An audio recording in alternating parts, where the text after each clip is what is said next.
Hi, I'm in my home office. So I like the idea of monetizing my YouTube channel, but I'm kind of lazy, so I don't make videos every day. I'm just joking. Let me stop doing the self talk. I'm not lazy. But anyway, or the self deprecation talk. However, I got to address two millennial influencers, and no shade to millennials. Two of my adult children are millennial aged. One is Gen Z, but so I don't have shade to them because there's people my age who think what I'm about to say. But I don't believe in the following. Two young people, again, millennials, because I'm Gen X, I don't know their names, and I'm not going to share them and shade them or disparage them. This is their opinion on their channels. But they've been saying people of a certain age, my age, 56 going on 57, should just stay with the person you're with or who you're married to or boot up with or living with or whatever because you're getting older. And who wants to start over, be out in this dating pool, this, that, and the third? Now, I'm a Christian chick and I believe in the sanctity of marriage, but I also believe that God does not want us to be in situations that are toxic or abusive, and there's scripture to support that. And I must say, to the millennials' credit, one was a male, one was a female. They didn't say you should tolerate abuse, but I'll go as far as to say, of course, physical abuse, not even a question. No questions asked. Get out. Go somewhere. But there are other kinds of abuse that you are not expected to tolerate, such as, let me think, financial abuse, because I'm on the YouTubes and the Instagrams and the internets, and I see that people put up with this of all ages. Like, for example, one spouse, male or female, or same sex marriage, whatever, one spouse makes all the financial decisions and makes all the money. Now, there's a balance. Sometimes one spouse spends too much or is horrible with money. So one spouse is the fiscally responsible one. But I think that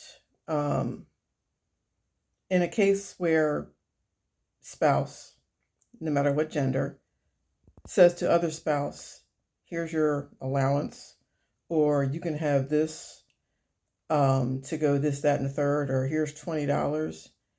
And let's say that spouse is well to do, that's financially controlling and abusive, you know. Now, it's not the same as where, let's say one spouse doesn't work and one spouse doesn't make a whole lot of money and they're working together. That's different. Or, they may not make a lot of money and say the other spouse wants to get their nails done or their hair done or wants to spend money on a golf weekend. And the other working spouse may say, we can't afford that right now, but let's do it later. Those are fair conversations. I'm talking about financial abuse where a person doesn't let the other person um, buy things for the household or even buy things for themselves, but yet they can buy, I don't know, whatever they want. I'm not going to name anything because it'll look like I'm pointing fingers at people, and I'm not. I'm really not. So that's one. The other kinds of abuses are how people speak to people in relationships. And we all may be guilty of that to some extent. You might be sarcastic with your spouse or joke about them not picking up their socks. You may not mean any harm. You're joking with your friends or couples night or whatever. But this is a consistent putting down of the person, calling them ugly or fat or overweight, or instead of a situation where maybe they need to lose some weight for their health.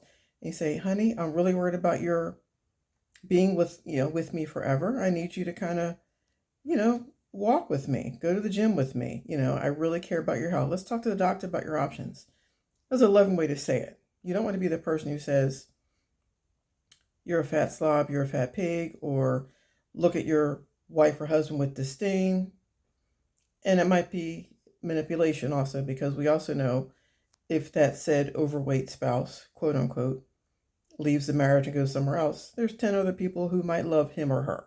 So sometimes it's just game playing. It's not really meant to be constructive criticism about your health. And the other abuse thing that there's lots of different types of abuses, but the sexual abuse. there's different extremes of that. There are people who withhold sex from their spouse, and you're married, you have a covenant with the Lord and each other.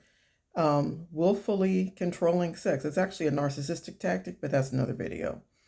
Not the agreeing to, hey, one person has surgery. You got to hold out for a while, maybe. If someone had surgery or has the flu or COVID or something, okay, that's understandable. But willfully abstaining from sexual intimacy or being loving to your partner because you're punishing them for something, because they're not doing what you want them to do, that's a form of abuse.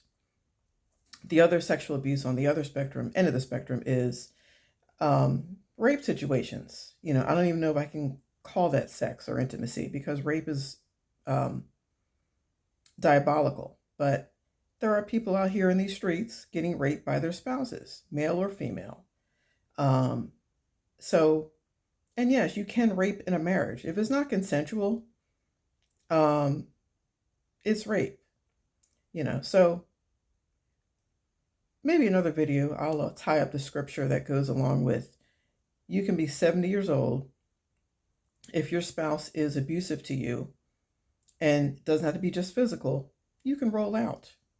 And I'll have to do another video, but I'm someone who, I don't subscribe to, and I know there's money tied into your marriage. Like, one person may have amassed a certain amount of money, and so it has the other person.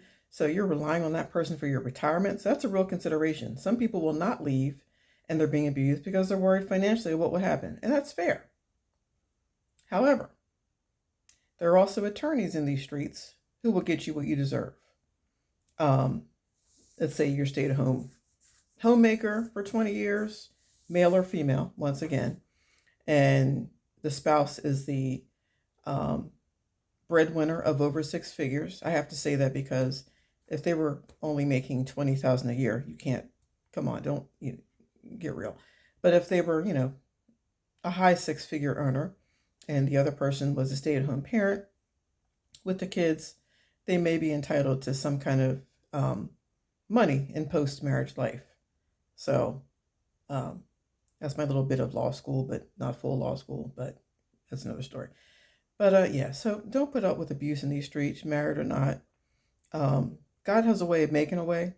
So if you have to leave a pretty nice house, but in a situation where your spouse is abusing you in any kind of way, and again, he or she may not ever touch you physically, they may not hurt you or hit you, as they shouldn't.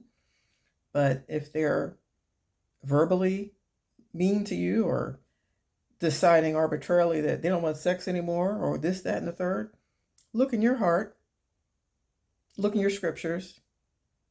And let me say one final thing. And I do believe in the leadership of a pastor of my church, for example, or other churches, but the church may not always support you on this either. So forgive me, Lord. I hope I still have a place in heaven when I leave this earth. I pray.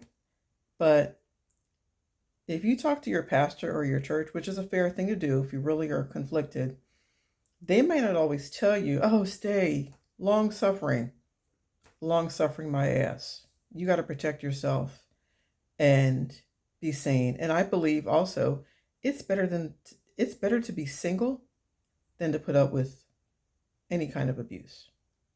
That's all I have. Andy out. I'm looking a little rough today because I'm hot. My AC went out in my house.